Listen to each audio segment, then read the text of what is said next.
Hey guys, good afternoon and welcome to the CNBC-TV18 Mumbai studio. I'm Pavitra, with me is Sonal. You're tuned into MF Corner, and today we're going to discuss how best you can really plan for your retirement.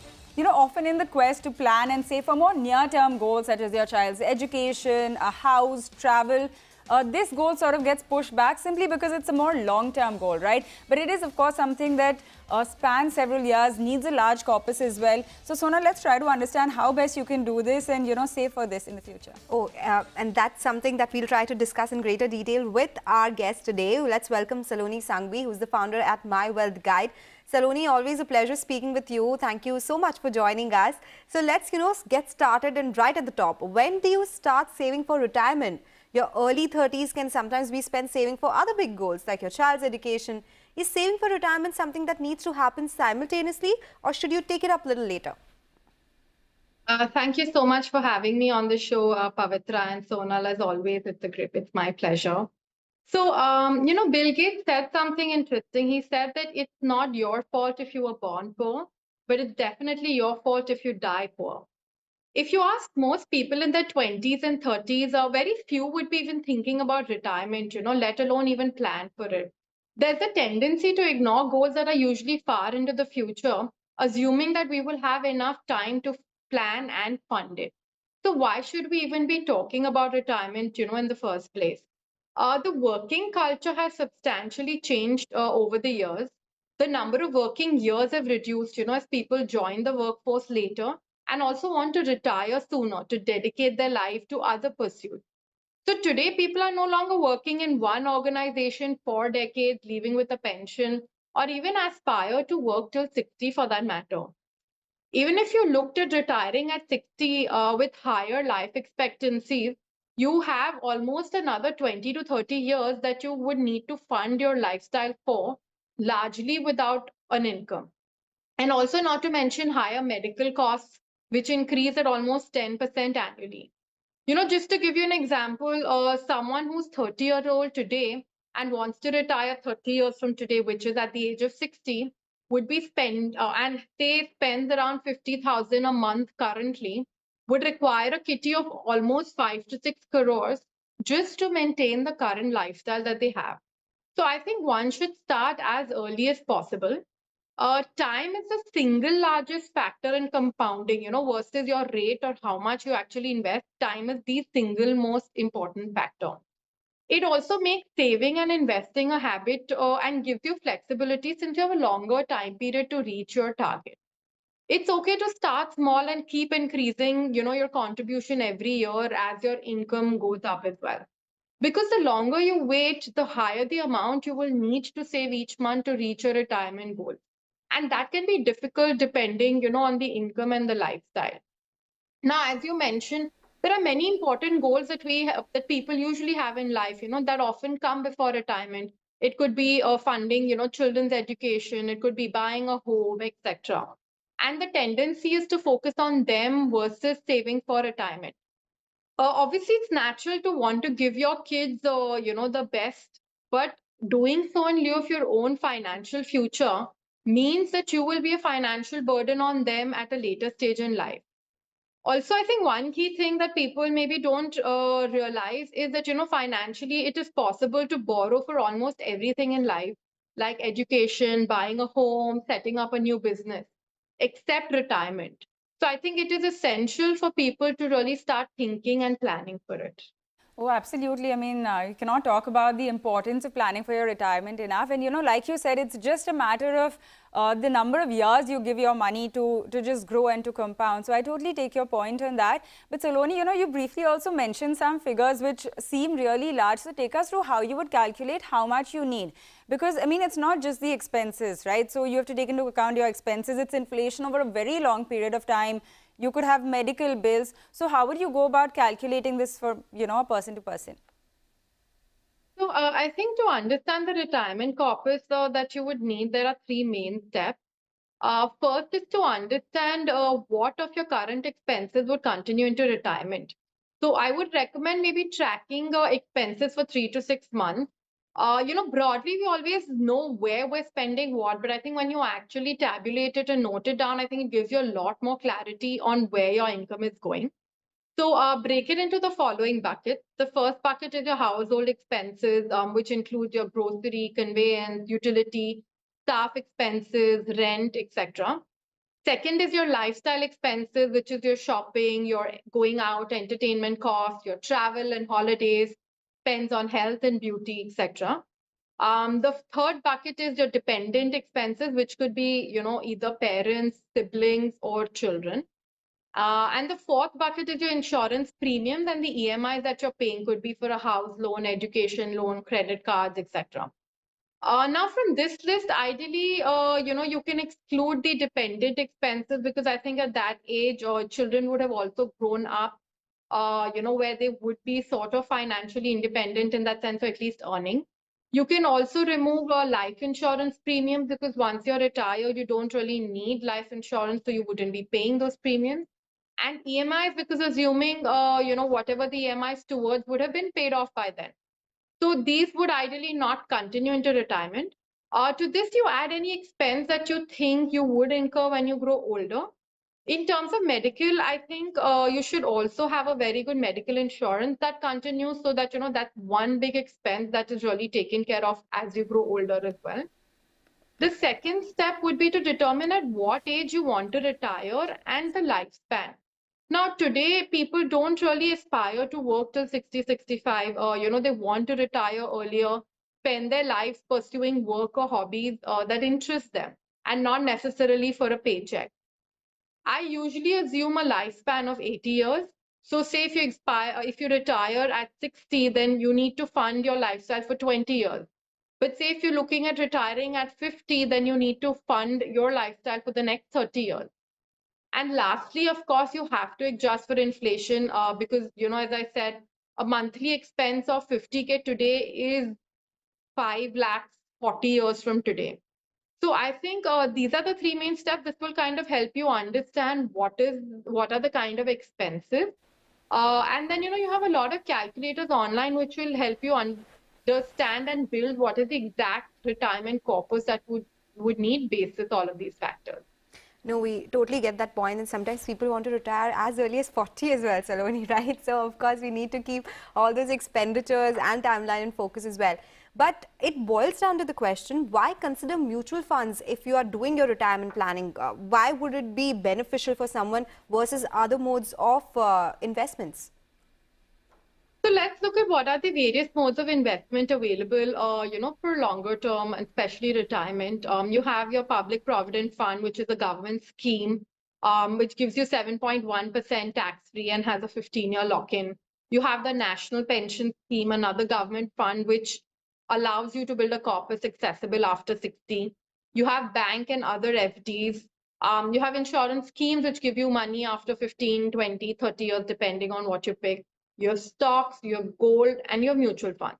Now, why should one look at mutual funds? I think that given the longer term horizon, equity is a great option to invest in because you have a lot of time. You have 20, 30, 40 years, depending on your age, to kind of plan and build your corpus. So there are some advantages that mutual funds offer for this. One is that they are professionally managed. So you have experienced fund managers who overlook the underlying investment, saving you time and effort while you're leveraging their experience. It's again a hedge against inflation.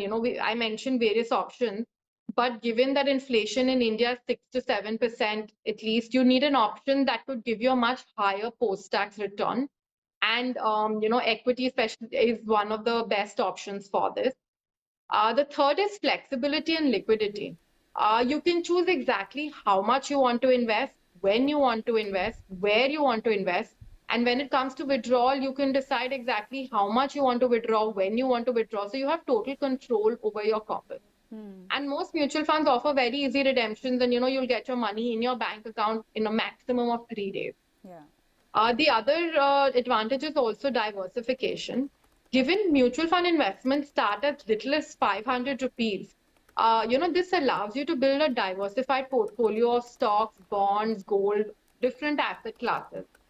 And the last is, I think, also the tax efficiency. You only pay tax when you withdraw or redeem the mutual fund. So if you don't withdraw for the next 20 years, you're not paying any tax on that. versus some of the other options like an FD where you have to pay tax every year. So I think these are some of the key reasons why mutual funds are a great option when you're looking at planning for your retirement. Okay, or for any goal which is, much further off and you are saving a good amount for.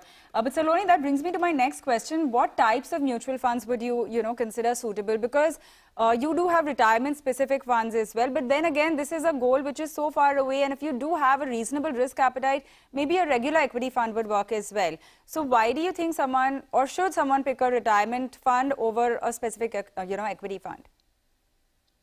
So given retirement is a long-term goal, one can look at equity funds across all segments, large cap, index, flexi cap, mid and small. We also have dedicated retirement funds which are available.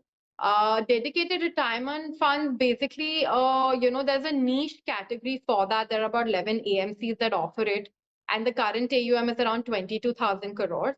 They usually have a longer lock-in, and some of the benefits, in using these funds, I think would be one is goal-based saving.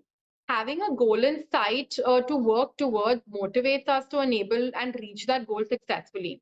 So, when money is kept in a common pool, there is a tendency to spend it for other short-term needs. But mental accounting ensures that if money is earmarked for retirement, it would be spent there and not elsewhere. The second is, I think, investing discipline. Access research actually showed that, even though a fund may earn 19%, the investor in the fund earned only 13% because they were often trying to time the market and switching it often. So retirement funds not only force you to think about and plan for long-term goals, the lock-in also ensures that the funds are not redeemed ad hoc and held for a longer period of time. Then I think there's also the emotional pull. When your fund is stacked for retirement, the emotional cost of redemption is high because when you're redeeming, you know that you're taking money out of your retirement essentially. And people then don't tend to redeem easily, staying invested for as long as possible. Also, I think retirement funds offer lower turnover because there is no threat of redemption. They can follow a longer term strategy, and usually turnover for retirement funds is around 15% versus 41 for flexi cap and other funds.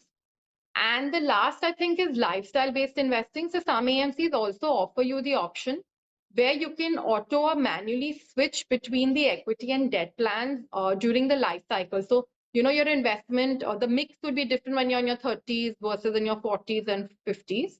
So that can be done easily. The disadvantage I feel is that there is a longer lock-in, so they cannot be accessed in case of an emergency.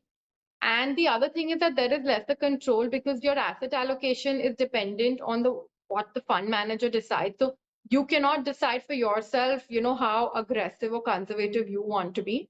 And maybe the asset allocation may not necessarily be in line with, what you kind of want for yourself. Okay, all right. Oh, please go ahead. Go ahead. You were saying something. So I think ideally I prefer a flexi cap fund or various equity funds, separate equity and debt component, which offers similar returns without the lock-in. And there you can have a lot of freedom to customize. You can be aggressive. You can have more of mid cap, small cap if you need, lesser depending on your risk profile. Okay, all right, take that point. We have to quickly slip into a short break. When we come back, we'll discuss more about retirement planning with Salonee. Just stay tuned for that.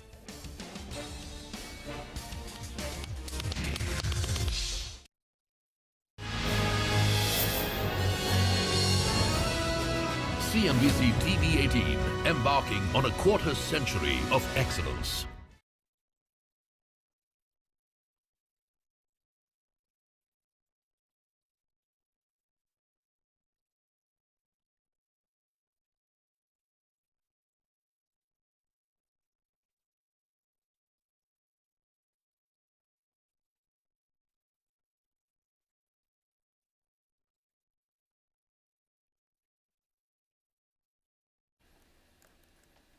Hi, Salonee. Salonee, can you hear me? Yes, I can hear you. Hi. So listen, we're a little bit tight on time. I'm just going to drop the fifth one. Okay. Sure. So we'll come to you for, what the returns have looked like. Sure. And then the systematic withdrawal plan, and then the last one, the mistakes. Cool? Okay, perfect. Okay, great. Oh.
CNBC TV18, embarking on a quarter century of excellence.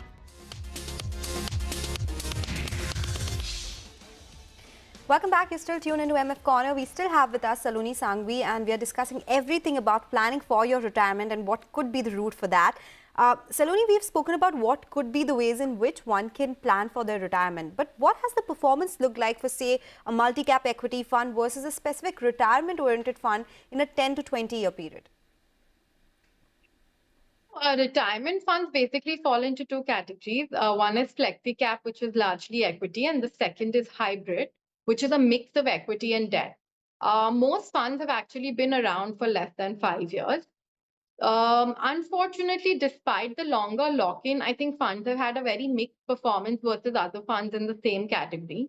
So if we were to look at, say, for example, the retirement funds, the equity-based retirement funds, they have a 3-year CAGR of around 21% versus a similar return for all other flexi cap funds. But over a 5-year period, they only have a return of 15.8% versus 17% for the category. And similarly, for a 10-year period, the CAGR has been 16% versus 16.8% for the category. Similarly, when we look at the aggressive hybrid, which is a mix of equity and debt, retirement funds have seen a return of around 14.5% for a 3-year period versus 17.5% for the category.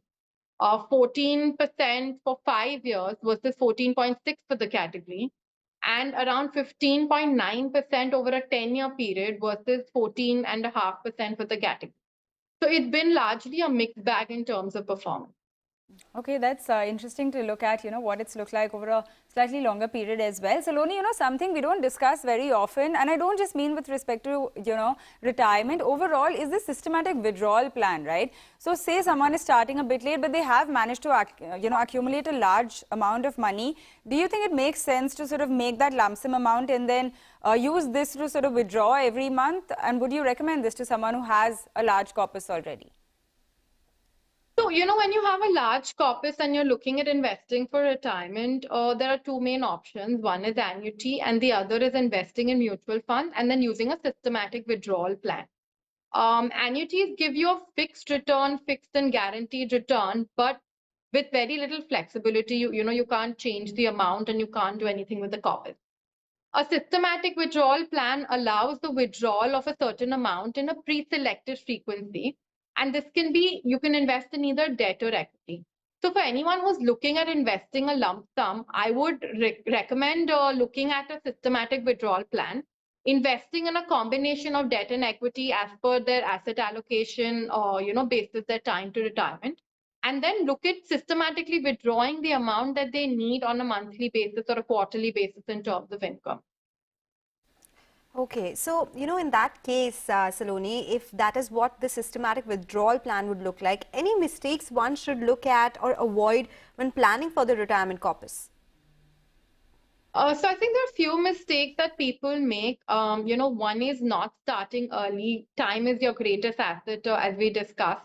And for example, say if your expenses are 50K a month right now and you're 25, you only need to start investing 19,000 today. But if you postpone the same by only 10 years to 35, your monthly investment for the same goal would be 54,000. So I think starting early is important. Second is not investing enough. What happens is if you don't invest enough, you either have to delay your retirement or downgrade your lifestyle because you don't have enough corpus.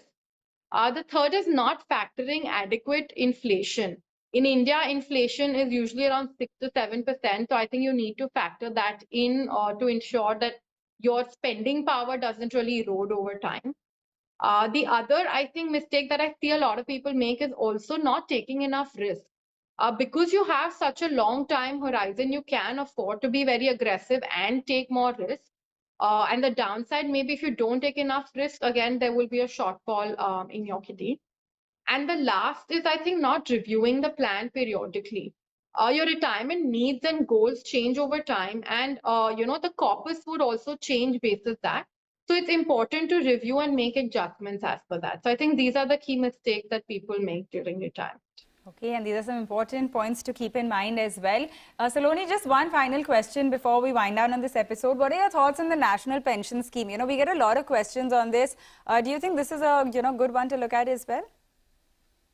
So I think the national pension scheme, which is a government scheme, it's a great option. It's a long-term investment option. Where you have flexibility to pick your debt, equity mix, and your fund manager. So it gives you a lot of flexibility. Also, versus other options like an FD or PPF, you would have higher returns because, again, equity is a component of that, and low cost. I think on the downside, you have a longer lock-in period with limited liquidity. So, it is very difficult to withdraw funds till you turn 60. And even after 60, only 60% of the corpus can be withdrawn tax-free. The rest has to be in an annuity. So I feel if the 2 lakh, which is what you can invest in the NPS, getting the tax benefit, is a smaller portion of your overall investment that you're doing in the year, then it's a great investment opportunity that people should look at. But if your investment size that you're doing on an annual basis is lower, then maybe other options would give you more flexibility and convenience than using NPS. Okay, all right. So that's a comprehensive analysis of what NPS looks like. It's something that everyone's been talking about, but sometimes it does get complicated in terms of the returns, the tax benefits, and the age factor as well. But Salonee, thank you so much for joining us today. It's a pleasure always speaking with you. So thank you for throwing some light on the retirement part of investment planning, and it will, of course, help our viewers as well. And wishing you a very happy New Year. Wish you the same. Okay, with that, we'll take your leave on this edition of MF Corner, but stay tuned for Closing Bell to take you through the last hour of trade.